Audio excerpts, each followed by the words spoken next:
porta a concretar aquest disc tan especial, que és un francolí a Ítaca, on hi ha d'una banda els francolins i de l'altra la Cobla Sant Jordi, ciutat de Barcelona? Doncs mira, la veritat és que ja portem uns quants anys amb aquest projecte.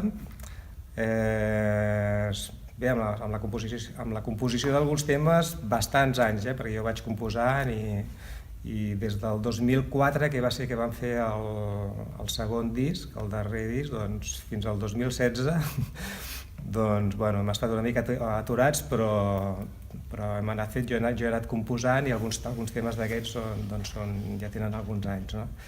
I bé, el 2013 vam fer un repertori amb la banda de Vilanova, vam fer aquest repertori, de fet, el vam fer en concert a l'Auditori de Vilanova i va anar molt bé.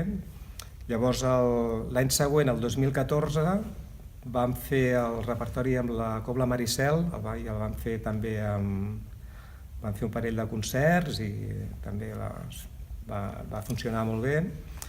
I bé, doncs aquest any, el 2016, doncs ho hem pogut fer amb la Cobla Sant Jordi, hem pogut fer aquest enregistrament, el presentem ara aquest any i segurament doncs, que farem concerts.